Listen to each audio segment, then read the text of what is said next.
एक तो सच्चा तेरा नाम सच्चा, पार ब्रह्म परमात्मा ज्योति स्वरूप है। अपने प्रकाश से उसने असंख्य असंख्य लोक लोकांतरों को, ब्रह्मांडों को उत्पन्न किया। असंख्य आत्माओं को उसने अपने भीतर से उत्पन्न किया। वे आत्माएं तीन प्रकार की हैं, सतोगुणी, रजोगुणी और तमोगुणी। सतोगुणी आत्माएं वे हैं जो स्वभाव से ही पवित्र कर्म करने वाले, उस परम ब्रह्म के ध्यान में लगी हुई, मृदु वाणी और दूसरों का उपकार करने में जो लोग लगे रहते हैं, उनको सतोगुणी आत्मा समझना चाहिए। दूसरे हैं रजोगुणी। संसार में भागम भाग दुनिया भर के कामों में उलझे हुए लोग, धन संपदा भोग वैभव इन सब की कामनाओं में अति व्याकुल, ये रजोगुणी मनुष्य कहे जाते हैं। तमोगुणी ऐसे व्यक्ति जो क्षण मात्र में एकदम से क्रोधित हो जाते हैं, क्षणे रुष्टा क्षणे तुष्ट, क्षण भर में नाराज और क्षण भर में हंसने लगते हैं, प्रसन्न। क्रोध से भरे हुए अशांत चित्त वाले, अपना और दूसरों का विनाश करने वाले लोग तमोगुणी स्वभाव के लोग कहे जाते हैं। इन तीन प्रकार की आत्माओं से ये जगत चल रहा है। तीन ही प्रकार के भोजन लोगों को पसंद होते हैं, सात्विक, दूध, फल और कम भोजन, भोजन की मात्रा में न्यूनता, कम भोजन में संतुष्ट होने वाले लोग, कम खाने वाले। रजोगुणी चटपटे मसालेदार चाट पकौड़ी पूरी पराठे और नए से नए खाने पीने के व्यंजनों को तलाशते हुए लोग।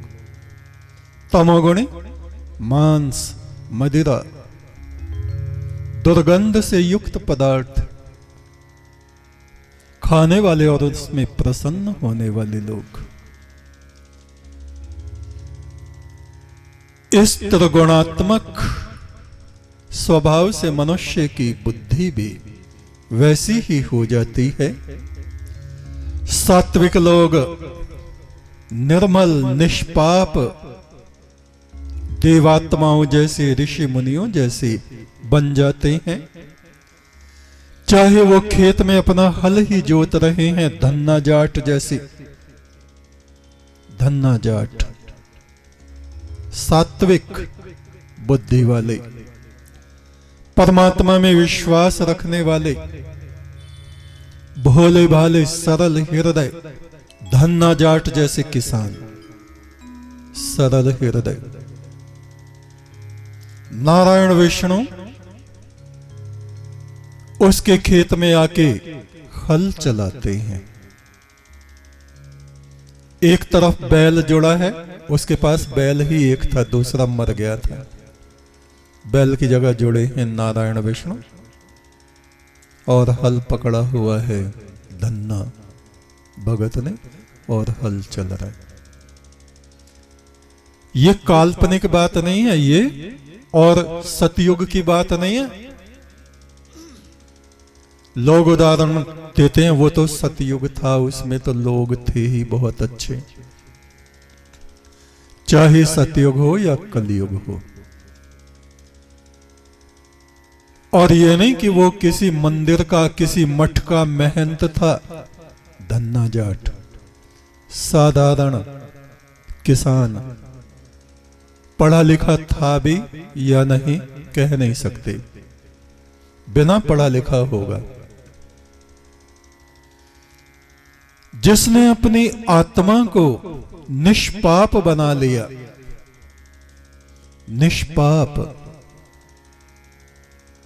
वो उस परम ब्रह्म की आभा से, प्रकाश किरणों से प्रकाशमान हो जाता है। शीशे का जरा सा टुकड़ा, चाहे वो टूटा फूटा हो, सूरज की तरफ को करो, सूरज की किरणें उस पे पड़ेंगी तो उन किरणों को वो रिफ्लेक्ट करता है, परावर्तित करता है, और झमझम ऐसे चमकता है। पुराने वक्त में ज्यादातर लोग ऐसे ही हुए। कबीर विश्वविद्यालय में कोई डिग्री उन्होंने नहीं ली थी, कपड़ा बुनते अपने आचरण को उन्होंने पवित्र बनाया, और परम ब्रह्म का प्रकाश उनके भीतर जागृत हो गया। रविदास अपना कार्य कर रहे हैं, चमड़े का काम कर रहे हैं, और ध्यान परमेश्वर का और परोपकार, निष्पाप हो गए, पवित्र हो गए। एक पवित्र व्यक्ति हजारों को पवित्र बना देता है, और एक कीचड़ से सना हुआ, बुराइयों से सना हुआ एक शराबी ढूंढता है मेरे साथी कहाँ है, मेरे साथी मिले, मेरे साथी मिले, दूसरों को भी पीना सिखा देता है। चिलम पीने वाले लोग दूसरों को भी चिलम, सुल्फा, गांजा, नशेड़ी बना देते हैं। वाल्मीकि ऋषि हुए, आप जानते हैं कैसे थे, रास्ता चलतों को लूटते थे, मार भी देते थे। और जब ज्ञान की किरणें पड़ी, जब उनका समय आया तो ब्रह्म ऋषि बन गए। ऐसे ऋषि इतने परम ज्ञानवंत जिसका कुछ कहना नहीं।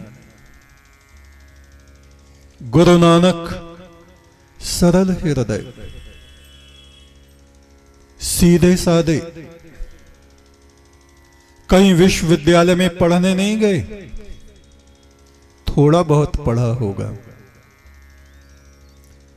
लेकिन इन लोगों ने अपनी आत्मा को ऐसा शीशे जैसा निर्मल बना लिया। और लोग मठों के महंत बन गए, सोने चांदी से लदे पड़े हैं। जहां सोना है, धन है, वहां कलयुग का भी निवास है। शराब घरों में, वैश्यालयों में, सोने में, और जहां लोग कलह करते रहते हैं, उनके बीच कलयुग उनको पाप में गिराता चला जाता है। साधो मन का मान त्यागो। हे परम ब्रह्म के ध्यान में लगे हुए लोगों, साधो केवल वो नहीं जिसने दाढ़ी बढ़ा ली है, गेरवे या पीले कपड़े पहन लिए हैं। साधु होने का या जो दिखावा कर रहा है वो साधु नहीं। प्रत्येक व्यक्ति जिसके हृदय में उस परमात्मा का प्यार जागृत हो गया है, ऐसा व्यक्ति, चाहे वो किसान है धन्ना जाट जैसा, चाहे वो एक विद्यार्थी है, छोटा बालक है प्रहलाद जैसा, चाहे वो कोई सैनिक है बंदा बहादुर जैसा, कोई किसी भी कारोबार को कर रहा हो, चाहे वो वणिक है, दुकान कर रहा है, व्यापार कर रहा है, लेकिन उसकी आत्मा निष्पाप हो गई है, प्रकाशित हो गई है, तो ईश्वर उससे बात करता है। आकाश में विचरण करने वाले सिद्धगण, देवगण उससे बातें करते हैं।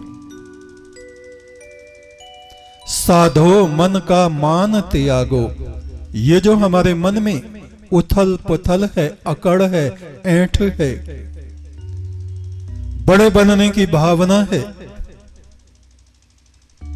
अभिमान है, मान सम्मान अभिमान, और फिर इससे हैं परेशान। इनको त्याग देना चाहिए।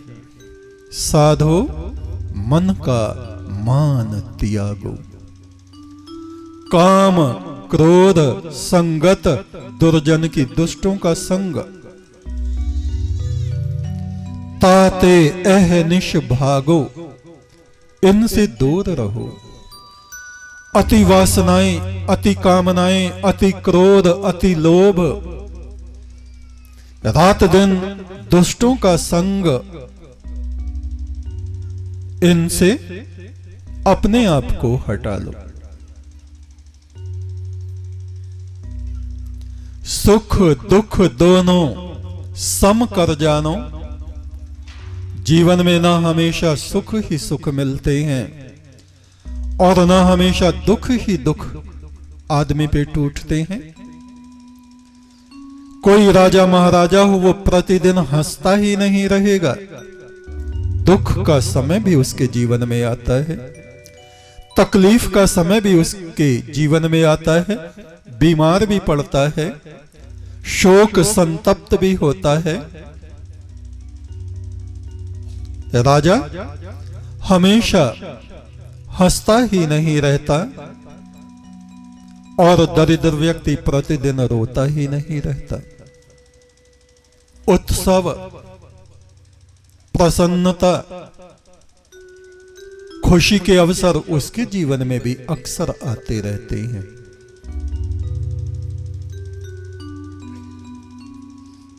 बच्चे छोटी सी चीज को पाके एकदम से खुश हो जाते हैं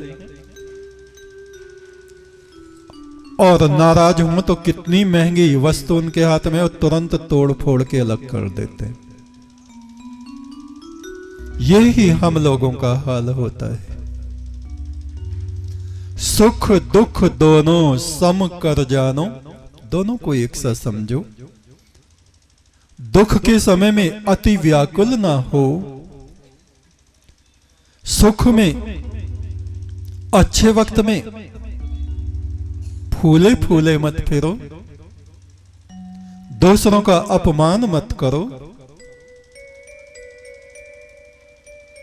सुख दुख दोनों सम कर जानो और मान अपमाना। कोई हमारा सम्मान करे तो बड़ा अच्छा लगता है। हमेशा हम यही सोचते हैं जहां जाएं हमारा सम्मान हो। एक ऋषि हुए, ब्रह्म ऋषि, उनकी आत्मा का प्रकाश उस परमात्मा से जुड़ गया, निर्मल हो गए, निष्पाप हो गए। एक जगह उनके शिष्यों ने उनको बुलाया था और वो जा रहे थे पैदल पैदल। सोचा मन सोच रहा है तेरा बड़ा स्वागत होगा, फूलों की माला होंगी, ये होगा वो होगा। फिर सोचा अच्छा ये मन सोच रहा है, मैं बताता हूं इसको कैसा सम्मान होता है, कैसा सत्कार होता है। कुछ लोग आगे फूलों की माला लिए खड़े हैं और वे उनको पहचानते नहीं थे। जो उनके असल शिष्य थे वो कहीं पीछे रह गए होंगे। तो उन ऋषि ने पूछा भाई क्यों खड़े हो, किसके लिए खड़े हो? कि जी एक बहुत बड़े ऋषि, बहुत बड़े गुरु हमारे आ रहे हैं, उनके स्वागत के लिए खड़े। बोले कौन? कि उनका नाम ये वो तो चोर है, वो तो ढोंगी है, वो तो पाखंडी है। अब उन लोगों को क्रोध आना शुरू हुआ। हमारे गुरु को पाखंडी बताता है, चोर बताता है, ढोंगी बताता है, मुक्का लात ये वो सब नीचे गिरा दिया। पीछे से जो पहचानते थे वो भी आते हैं, भाई किससे लड़ रहे हो, क्या हो गया? कि ये कोई है जंगली आदमी हमारे गुरु को ऐसे ऐसे कह रहा है। पास आके देखा, अरे भैया क्या कर दो, यही तो गुरु हैं। पैर पकड़े, गुरु महाराज क्षमा करना, हमसे बड़ी गलती हुई। बोले गलती कुछ नहीं हुई, तुमने ठीक किया। साधो मन का मान त्यागो, मान सम्मान अपमान अभिमान, और इनमें ही हमारा जीवन हमेशा रहता है परेशान। उसने मुझे यूं कह दिया तो कौन से गुम्मड़ पड़ गए, सिर में पड़े को।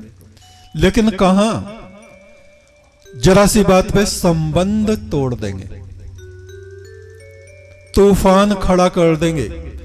जरा सी बात पे महाभारत। द्रौपदी हंस दी,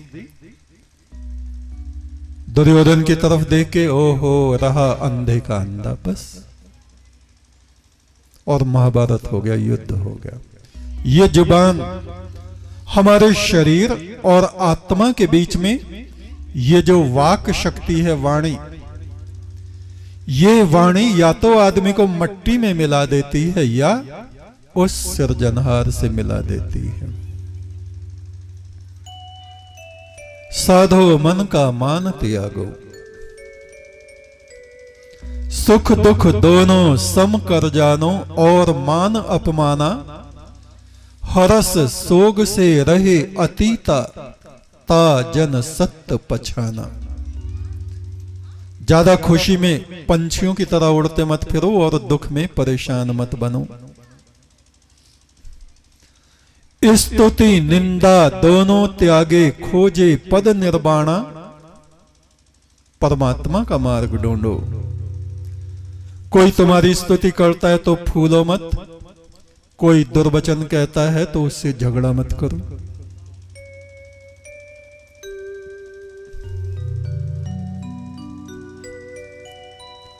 स्तुति निंदा दोनों त्यागो, खोजो पद निर्वाणा, निर्वाण मोक्ष पद, जीते जी आत्मा में परम शांति की प्राप्ति हो जाए ऐसा मार्ग खोजो। और ये मार्ग आसान नहीं है, बहुत मुश्किल है। ऋग्वेद के ऋषि कह रहे हैं ओम महो अरणः सरस्वती प्रचेत यति केतुना। परम ब्रह्म परमात्मा अपनी ज्ञान शक्ति की किरणें जब हमारे मस्तक पर डालता है तब ज्ञान का विराट समुद्र हमारे सामने उपस्थित हो जाता है। धियो विश्व विराजति, ज्ञान ही आत्माओं को प्रकाशित करता है, अन्यथा वे अज्ञान में अंधकार में डूबी रहती हैं।